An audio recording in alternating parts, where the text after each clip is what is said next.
வித்யாபீட தலைவர் சில அறிவுரைகளை வழங்குவார்கள். ஓம் ஸ்தாபகாய ச தர்மஸ்ய சர்வதர்மஸ்வரூபிணே அவதார வரிஷ்டாய ராமகிருஷ்ணாய தே நமः. குருர் பிரம்மா குருர் விஷ்ணு குருர் தேவோ மகேஸ்வரः குரு சாட்சால் பரபிரம்ம தஸ்மை ஸ்ரீ குரவே நமः. அனைவருக்கும் வணக்கம். ஓம் காளின்னு சொன்னா என்ன சொல்லுவீங்க? சொல்லுவீங்களா?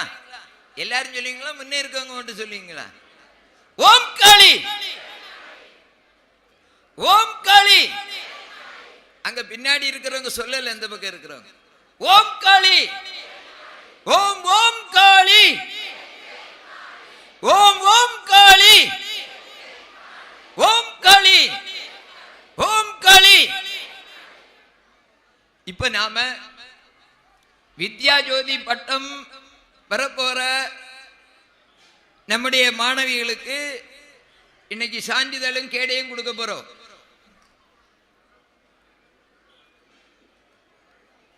பட்டம் வாங்கினதோட எங்க வேலை முடியல.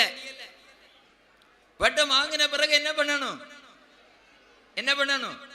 வீட்டுல சாப்பிட்டு தூங்கணும். அப்படியா? என்ன பண்ணுவீங்க? வித்யா ஜோதிகள் இருக்காங்க தானே, என்ன பண்ணுவீங்க? நீ பட்டம் வாங்கின பிறகு என்ன பண்ணுவீங்க? சமுதாய பணி செய்வாங்களாம். சமுதாய பணின்னா என்ன பண்ணி பண்ணுவீங்க? சமயப்பு பணியும் சமுதாய பணியும் பண்ணுவீங்க. சமயப்பு பணியில என்ன பண்ணுவீங்க? பக்கத்து ஊரில் உள்ளவங்களுக்கு சமயப்பு தொடங்குவாங்க. நம்முடைய சமய வகுப்புக்கு பக்கத்து ஊர்ல சமய வகுப்பு இல்லாமல் இருந்தால் அங்க சமய வகுப்பு தொடங்கணும். எப்படி செய்யலாமா? முன்னாடி எல்லாம் நான் விளக்கமா சொல்றதுதான். கோயில் இல்லா ஊரில், கோயில் இல்லா ஊரில் குடியிருக்க வேண்டாம் சொன்னாங்க. ஆனா கோயில் இல்லா ஊர்ல குடியிருக்க வேண்டாம் சொன்னா கோவில் இருந்தா என்ன கிடைக்கும் தானே சொன்னாங்க. கோவில் இருந்தா என்ன கிடைக்கும்? என்ன கிடைக்கும்? கோவில் இருந்தாச்சுன்னா இங்க சொல்றாங்க சுண்டல் பழம் பாயசம் கிடைக்குமா? சுண்டல் பழம் பாயசத்துக்காக கோவில் வேணும் சொல்லல. எதுக்காக கோவில் வேணும் சொன்னாங்கன்னா, அந்த காலத்துல கோவில் தான் எல்லாவற்றுக்கும் மையமாக இருந்தது. கல்வி நிலையங்கள் கோவில் சார்ந்திருந்தது. தீர்ப்பு சொல்ற இடம் கோவிலாக இருந்தது. மருத்துவம் கோவிலாக இருந்தது. கலை கோவிலில் இருந்தது. கலையாகட்டும், மருத்துவமாகட்டும், நீதிமன்றமாகட்டும், கல்வியாகட்டும் எல்லாமே கோவிலை சார்ந்து இருந்தது. ஆனா இன்னைக்கு என்ன ஆயிடுச்சு? கோவில் என்ன ஆயிடுச்சு? வெறுமனே கோவில் சுண்டல் பழம் பாயசம் சாப்பிடுற இடமா மாறிடுச்சு.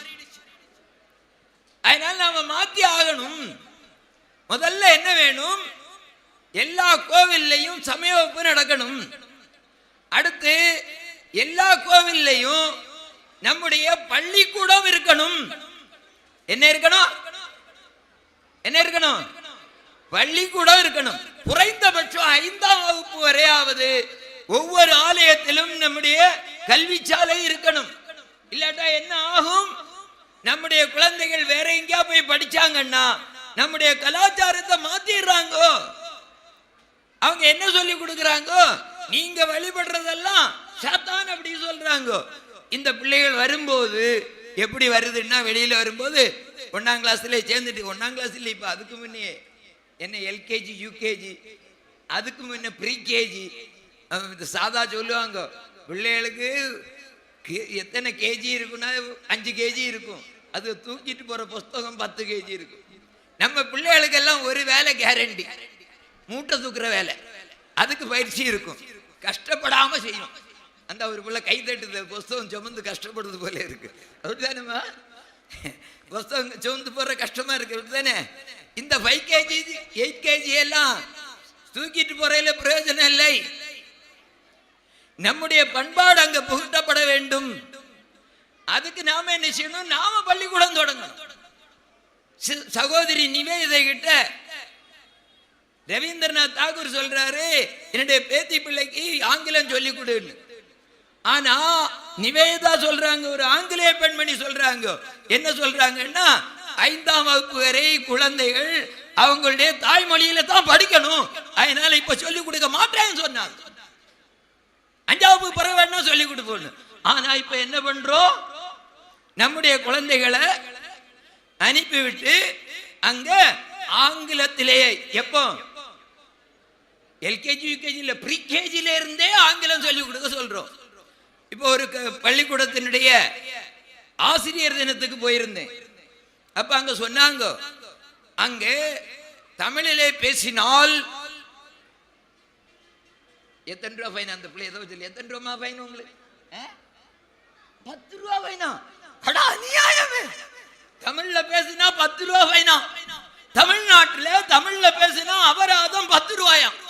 பாருங்க, நான் அந்த பள்ளிக்கூடத்துல ஒரு விஷயம் சொன்னேன், நீங்க அப்படி அபராதம் போடுறீங்க தானே? ஆமா.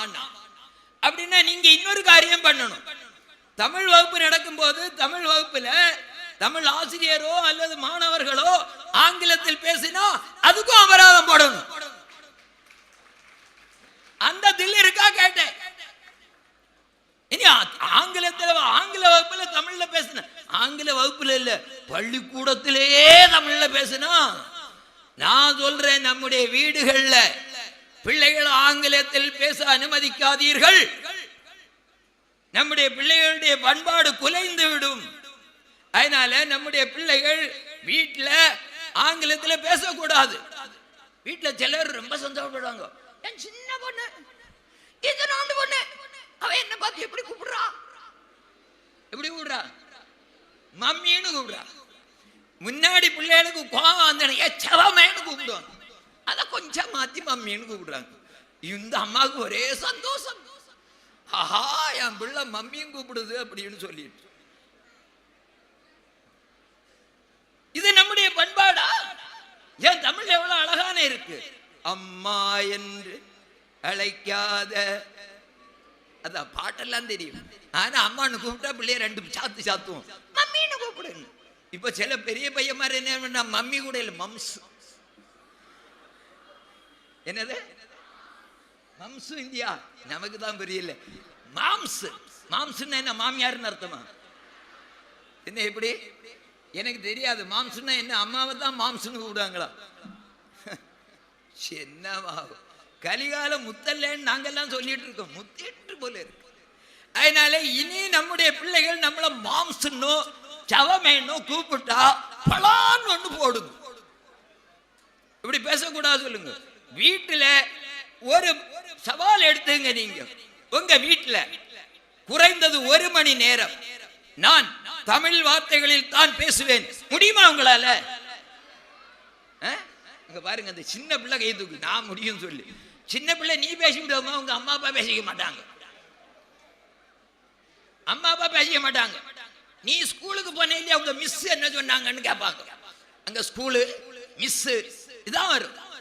பள்ளிக்கூடத்துக்கு போய் உங்க ஆசிரியர் என்ன சொன்னான்னு என்னைக்கா கேட்கறீங்களா? கேட்கல இல்லையா? மான இருக்கான்னு கேட்கிறேன் உங்களுக்கு எல்லாம். தமிழ்நாட்டுல பிறந்துட்டு வீட்டுல ஆங்கிலத்துல தான் பேசணுமா என்ன? மாம்சு மம்மி சவம் இதுவா? இது நம்முடைய பண்பாடு இல்லை. அதனால எல்லாரும் உறுதிமொழி எடுத்துக்கணும்.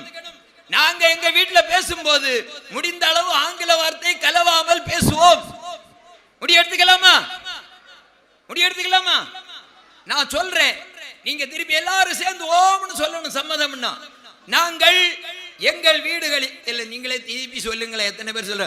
நாங்கள் சத்தம் போதாது. நாங்கள் எங்கள் வீடுகளில் தமிழ் வார்த்தைகளில் தான் பேசுவோம், ஆங்கில வார்த்தையின் உபயோகத்தை குறைப்போம் என்று உறுதிமொழி எடுத்துக் கொள்கிறோம். எல்லாரும் சேர்ந்து ஓம் சொல்லுவோம். சொல்லியாச்சு. 7 பேர் இருக்காங்க, அவங்க முன்னையாக்கும் உறுதிமொழி எடுத்திருக்கீங்க. சைதன்யானந்த சாமிக்கு முன்ன இல்ல, பிள்ளையார் இருக்காரு, சரஸ்வதி இருக்காரு, விவேகானந்தர் இருக்காரு. இவங்கெல்லாம் கொஞ்சம் பரவாயில்ல, அந்த விவேகானந்தர் கொஞ்சம் கோக்காரு என்ன மாதிரி. அதனால கவனமா இருக்கணும். சரியா? உறுதிமொழி எடுத்திருக்கீங்க. சோ இந்த பழக்கத்தை இப்போ எங்க சமய வகுப்புல விடைத்தாள் திருத்துற பணி நடக்கும் போது விடைத்தாள் திருத்துறவங்க என்ன சொல்றாங்கன்னா அத்தனையும் எழுத்து பிழையா இருக்குன்னு சொல்றாங்க. ஏன்னு கேட்டாச்சுன்னா மாணவர்கள் சொல்றாங்க, 10ஆம் கிளாஸ் படிக்கிற மாணவன் 12ஆம் கிளாஸ் படிக்கிற மாணவன் சொல்றான், எனக்கு தமிழ் எழுத வராது. எழுதவும் வராது, பேசவும் வராது, வாசிக்கவும் தெரியாது. 12ஆம் கிளாஸ்ல இப்ப ஒரு பையனை வெளியில அனுப்பி இருக்கும், சென்னையில போய் படிக்க அனுப்பி இருக்கும். அவன் தமிழ் வாசிக்க சொல்லியாச்சுன்னா திணறான்.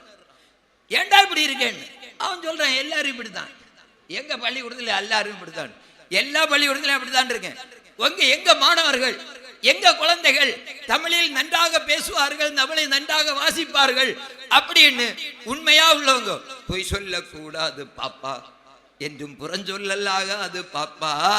உண்மையிலேயே எங்கள் குழந்தைகள் நன்றாக நல்ல தமிழில் பேசுவார்கள், நன்றாக தமிழ் வாசிப்பார்கள் அப்படின்னு உள்ளவங்க மட்டும் கை தூக்குவாங்க. 5% கூட கைதார. இப்படி இருந்தா எப்படி? அதனால நாம இன்னைக்கு ஒரு சபதம் எடுத்துக்கோ, தமிழ்ல தான் நாம பேசுவோம் அப்படின்னு சொல்லி. நாங்க அதனால சமய வகுப்பிலே ஒரு அரை மணி நேரம் தமிழ் சொல்லி கொடுக்கலாமான்னு ஆலோசனை பண்ணிட்டு இருக்கோம். தமாஷுக்கு சொல்லல, தமிழ் அந்த அளவிற்கு கீழே போயிட்டே இருக்கு. தமிழை காப்பாத்துறோம் சொல்லி தமிழை அழிச்சாச்சு நாம. அதனால நாம தமிழ் நன்றாக பேச வேண்டும், தமிழை நன்றாக வாசிக்க வேண்டும். வீட்டில் சொல்லிக் கொடுங்க, பிள்ளைகளை படிக்க சொல்லுங்க, வாசிக்க சொல்லுங்க. நீங்க பிள்ளைகளை படிக்கிறத விட்டுட்டு நீங்க போய் டிவி முன்னாடி உட்கார்ந்து இருந்தீங்கன்னா பிள்ளை என்னத்தையோ படிக்கும், அது கையில செல்ல வச்சுட்டு வேற என்னவோ பண்ணும். அதனால நீங்க வாசிச்சு நீங்க கேட்கணும். இருந்து தமிழ் பாடத்தை சத்தமா வாசிக்க சொல்லுங்க. சித்திரமும் செந்தமிழும் படிக்கணும், திருப்பி வாசிக்கணும். இந்த விஷயத்தை நான் இந்த மாநாட்டில் இதை மட்டும் சொல்லணும்னு நினைச்சேன். அடுத்த விஷயம், நாம ஒரு 4 தீர்மானம் எடுப்போம். அந்த தீர்மானத்தை நான் சொல்றேன், எல்லாரும் ஓம் அப்படின்னு கேட்டு சொல்லிட்டு சொல்லணும். என்னென்ன தீர்மானம், அதுக்கெல்லாம் விளக்கம் சொன்னா நேரம் ஆயிடும். அதனால தீர்மானத்தை மட்டும் சொல்றேன், நீங்க திருப்பி சொல்லிட்டா போதும். சமய வகுப்பு உள்ள ஊரில் தான், சத்தம் போதாது, சமய வகுப்பு உள்ள ஊரில் தான் குடியிருப்பேன். முன்னாடி சொன்னாங்க கோவில் இல்ல ஊரில் குடியிருக்க மாட்டேன்னு சொல்லி. இல்ல, இப்ப நாம மாத்தோம். ஏன்னா சமய வகுப்பு இருந்தாதான் ஆன்மீகம் கிடைக்கும். திருப்பி சொல்லுங்க, சமய வகுப்பு உள்ள ஊரில் தான் குடியிருப்பேன். நான் உயிருள்ளவரை ஒரு சமய வகுப்பு ஆசிரியராக இருப்பேன். அடுத்து ஒரு இது கூட இருக்கு, தொடக்க நிலையாவது தேறியவரை தான் திருமணம் செய்வேன். ஆமா, நிறைய பேர் கை தட்டுறாங்க. யார் என்ன திருமணம் ஆனவங்க, திருமணம் ஆகாதவங்க கை தட்டல.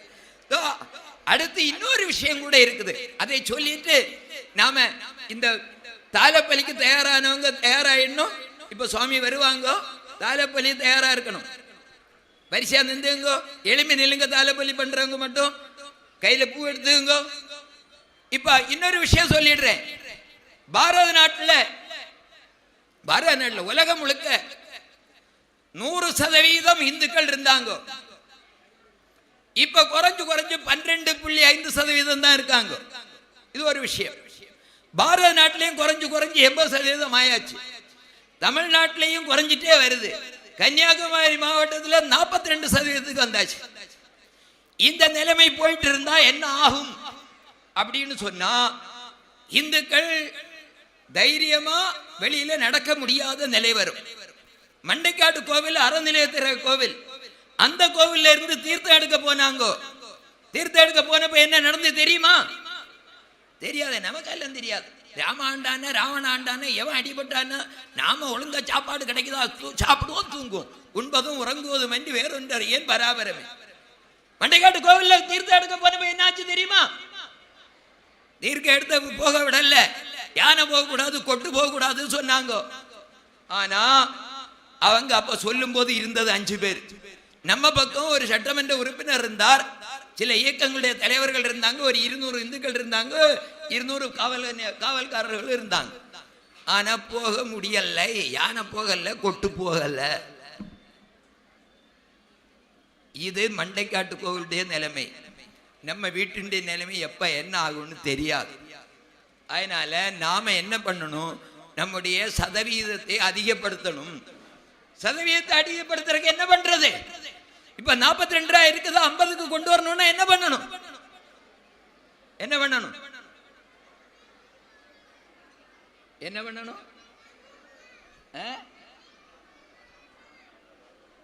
என்ன அவங்களெல்லாம் இங்க திருப்பணும்னா அது கொஞ்சம் கஷ்டமான வேலை. முயற்சி பண்ணலாம், அவங்களெல்லாம் தாய்மதம் திருப்பலாம். என்னைக்காவது ஒரு நாள் இங்க வரதான் போறாங்க, ஒன்றும் சந்தேகம் இல்லை, திருப்பலாம். ஆனா அது மட்டும் போதாது. அதனால நாம என்ன சொல்லி இருக்கோம், ஒவ்வொரு ஹிந்துவும் குறைந்தது 5 குழந்தைகள் பெற்றுக்கொள்ள வேண்டும். எத்தனை குழந்தை? 5 குழந்தை. வித்யா ஜோதிகள் 5 குழந்தைகள் பெற்றால் 1 லட்சம் ரூபாய் வித்யாபீடம் சார்பாக கொடுப்போம்.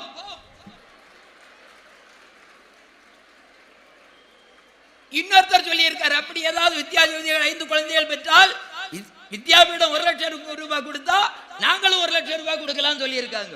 அதனால 2 லட்சம் ரூபாய் கிடைக்கும். சரியா?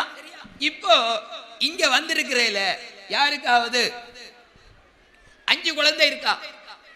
5 குழந்தை இருக்கிறவங்க கை தூங்குவோம். முன்னாடி எல்லாம் 9 குழந்தை 10 குழந்தை எல்லாம் பெற்றிருக்காங்க. யாரும் இல்ல. 5 குழந்தை உள்ள யாரும் இருக்காங்களா? இல்ல.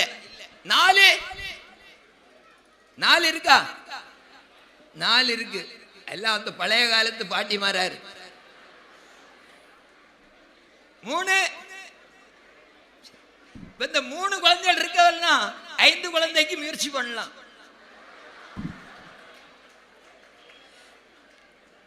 நான் தமாஷுக்காக சிரிக்கிறதுக்காக சொல்லல, மன வருத்தத்தோட அழுதுட்டே சொல்றேன். தயவு செய்து இந்துக்களுடைய சதவீதத்தை அதிகப்படுத்துங்கோ. அதுக்காக என்ன பண்ணணும்னு சிந்தனை பண்ணுங்கோ. அப்படி சிந்தனை பண்ணி நாம அதிகம் ஆட்களை, நம்முடைய இந்துக்களுடைய சதவீதத்தை எண்ணிக்கையை அதிகப்படுத்துறதுக்காக என்னெல்லாம் பண்ண முடியுமோ எல்லாம் பண்ணணும். சரியா? அப்படி செய்தவனா தான் விவேகானந்த சாமி சொல்றார், ஆன்மீகம் அழிந்தால் பாரதம் அழிந்து விடும் சொல்றார். அது இல்லாமல் ஆன்மீகம், இந்து சமயம், சனாதனம் தலை தூக்கி தலை நிமிர்ந்து இருக்க வேண்டுமானால் நம்முடைய சங்கியா அதிகமாகணும். அதுக்காக முயற்சி பண்ணணும். ராம், ஐயப்பன் அந்த சுவாமியை கூட்டிட்டு வந்துடுறீங்களா? ஐயப்பன் கேந்திர ஐயப்பன் சொல்ல, இங்க எங்க அமைப்பாளர் சொன்னேன். எங்க அமைப்பாளர் போயிட்டு இருக்காரு, அவரை சொன்னேன், உங்களே இல்லை. ஜி எப்போ வருவாங்க? சாமியை கூட்டிட்டு வந்துடுங்க. அதான் கூட்டிட்டு வாருங்க சொல்லுங்க. இல்ல அவங்க போறாங்க, சாமி இருங்க, அவங்க போறாங்க. இல்ல நீங்க பொண்ணை போயிட்டு வந்துருங்க, போய் கூட்டு வந்துருங்க. இப்போ வண்டியில